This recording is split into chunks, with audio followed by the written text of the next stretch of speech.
The first source I'll be talking about is climate.nasa.gov, and it talks about the effects climate change has already had on the Earth and how it will get worse if we don't change now.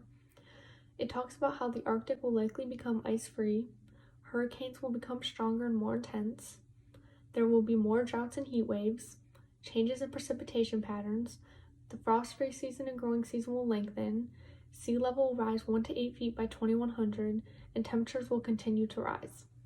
When talking about the sea level rising 1 to 8 feet by 2100, it says, global sea level has risen by 8 inches since reliable record keeping began in 1880.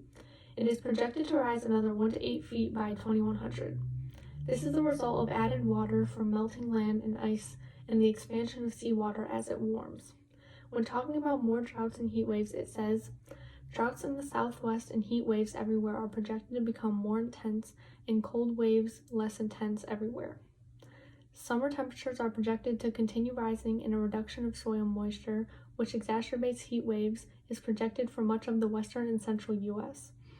In summer, by the end of this century, what have been once in 20-year extreme heat days are projected to occur every 2 to 3 years over most of the nation.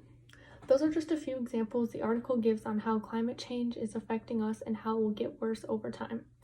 Thunberg says, they keep saying that climate change is an existential threat and that most important issue of all, and yet they just carry on like before.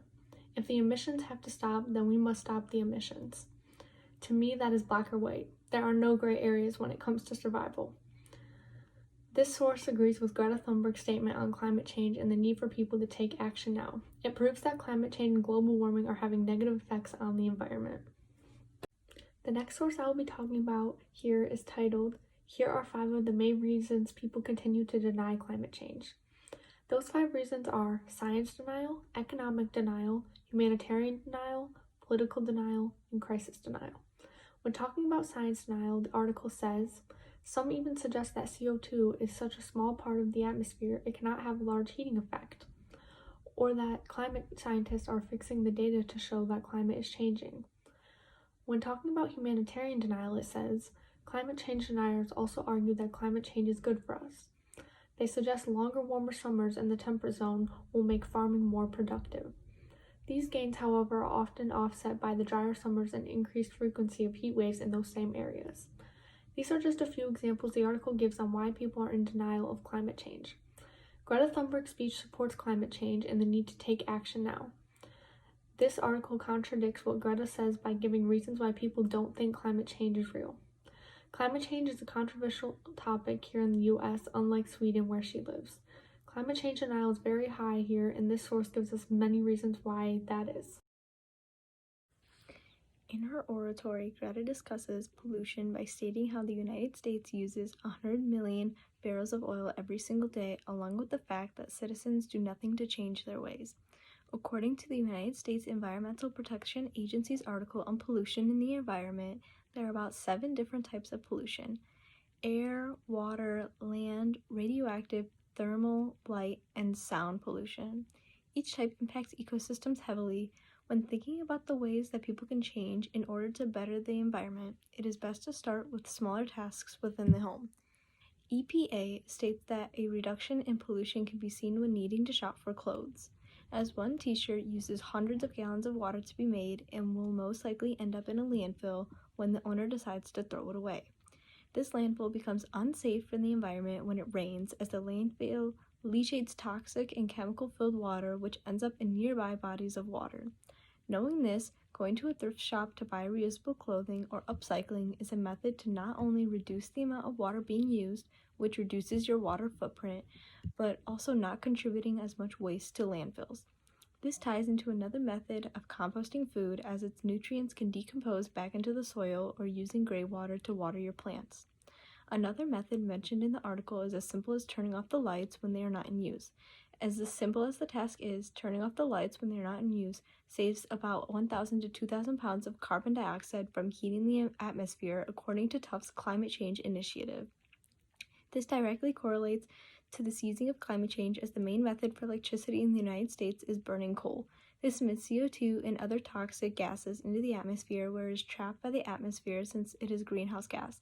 Then when the sun emits ultraviolet and visible rays, some solar energy is radiated back. However, the rest of the waves get trapped by the CO2, creating warming of the Earth. This all ties into Greta's points that most people do not know what needs to be done in order to stop or at least slow down the rate of climate change. Although most know the basic reduce, reuse, and recycle, Greta knows that this can only get the population so far. The harmful effects of climate change directly correlate to her statements mentioned previously in her speech. Greta stated that what we do or do not do right now will affect my entire life. What we do right now can't be undone in the future. In relations to NRDC, they state that if the United States and other countries around the world don't take immediate action, then by the year 2040, global warming to 1.5 degrees Celsius will be baked into the natural systems of the planet, which deems the consequences of extreme drought, wildfires, massive floods, deadly hurricanes, and widespread famine. According to the article, this will happen in around the next 20 years. The world has already been through environmental turmoil seen throughout the years, but climate change will bring those problems to an all-time high. Greta, being 17 years old, is correct about this being set up for her generation and the ones following to have to combat and resolve. Although climate change is a human-driven process and everyone globally is able to make changes to their lifestyles to help reduce their carbon emissions, the next step for slowing down climate change must be seen in our government. The United States is one of the main contributors to climate change. The government making a shift in the way this country attains energy could be the lead for other countries who are also using non-renewable energy resources to follow.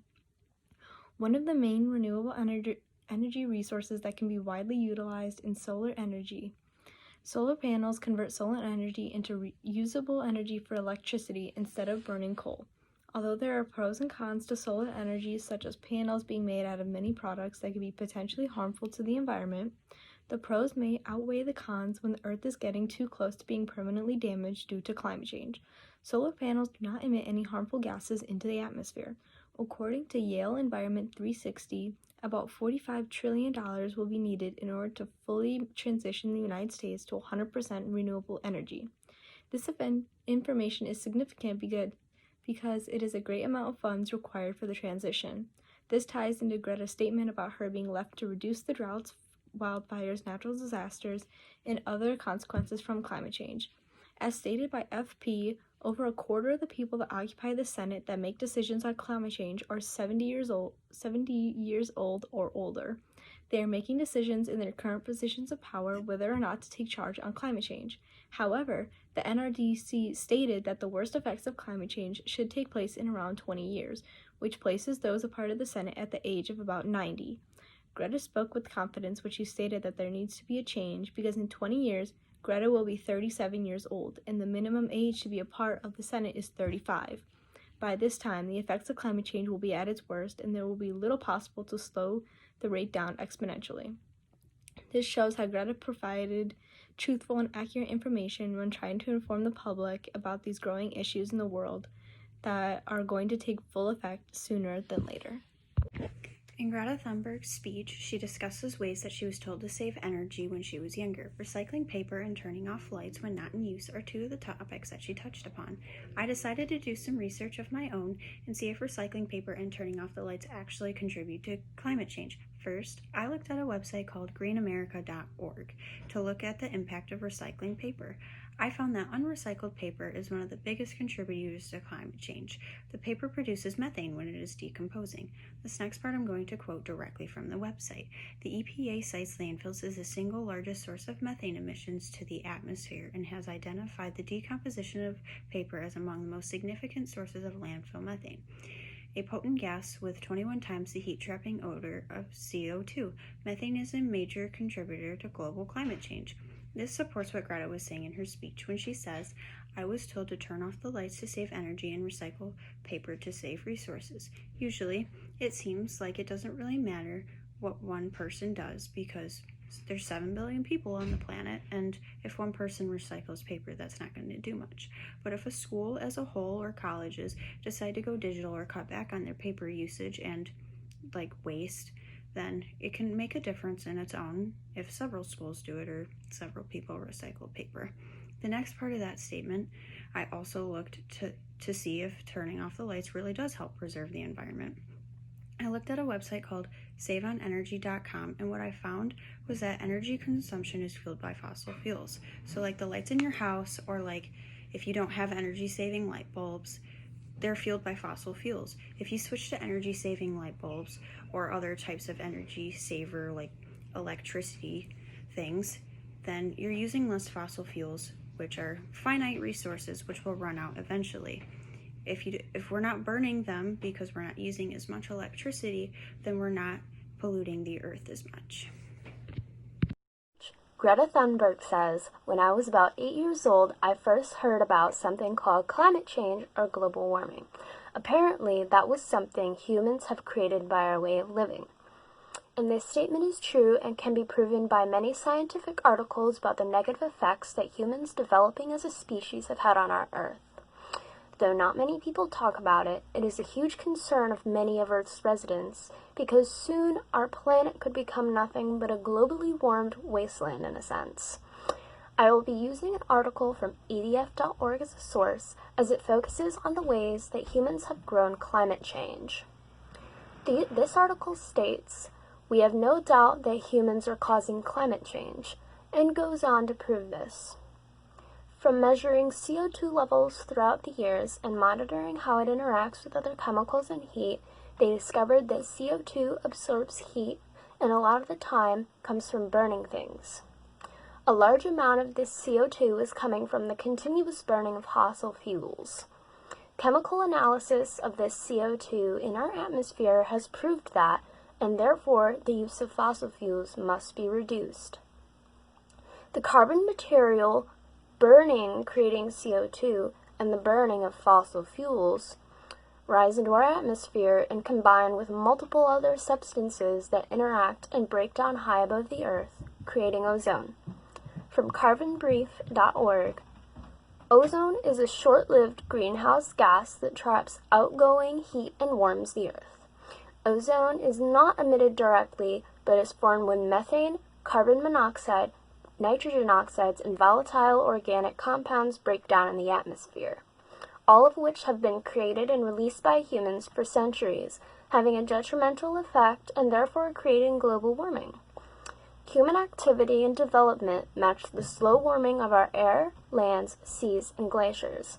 Carbon Brief says our land has been 1.7 degrees Celsius above the pre-industrial levels in recent years, and says that human activity and greenhouse gas emissions, apart from natural occurrences such as volcanic eruptions, can conclude that humans have contributed to nearly 100% of climate change. Hello everyone. In November of 2018, the then 15-year-old Swedish climate activist Greta Thunberg gave a TED Talk on why governments around the world should act on climate change immediately. In her speech, she uses a lot of rhetorical analysis like pathos to make the audience feel emotion by asking them a bunch of emotion filled questions but she most importantly she uses a lot of logos with give me all sorts of facts about climate change and all that. So we're gonna fact check some of that stuff today. So two things we noticed that Greta mentions in her speech that we were in the midst of this sixth mass extinction, and also besides climate change stuff, she also discusses her autism diagnosis that has helped her get into and is part of her climate activism. So to start by fact checking, we're she says for the mass extinction part, she says, quote, "Furthermore, does anyone speak about the fact that we are in the midst of this sixth mass extinction with up to 200 species going extinct every day? That the extinction rate today is between 1,000 and 10,000 times higher than what is seen as normal?" And to confirm this statement, she's pretty much correct. According to the source from Science Alert, the today's extinction crisis is caused by human exploitation of the planet, and also according to the source they list destruction of the habitats, overfishing, overhunting, chemical pollution, and invasive species, and of course human caused global warming as reasons for this. And also when Greta talks about how species today are dying at rates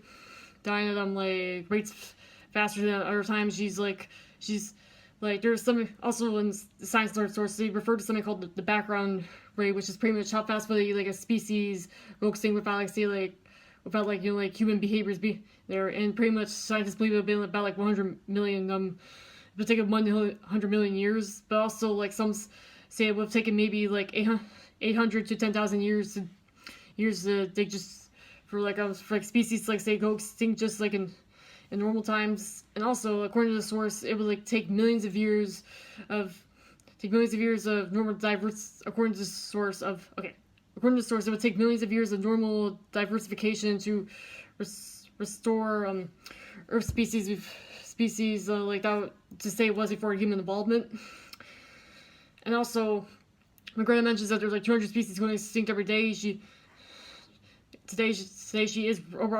pretty much correct. Like specifically, like say specifically for species with a vertebrae, as in they have a backbone, they like it's estimated that like 322 species like like have gone extinct since like the year 1500, and it's like that's because of like a loss of it's because of like say a loss of the population and like the tricky distribution of that population too. But it's estimated since like the year 1970, 60% of the vertebrae have since died off. And so overall, just like when it comes to mass, her mentioning like the 6 mass extinctions, she is overall correct with like species dying off at a rate like faster than what it is today. But the next part to fact check is not about like say climate change specifically, but it's about like autism spectrum disorder, which Greta does have. So like like she says, say when Greta talks about autism, she says, quote, "For those of us on the spectrum, mostly everything is black and white. We aren't very good at that line, and we usually don't enjoy participating in the social game that the rest of you seem so fond of."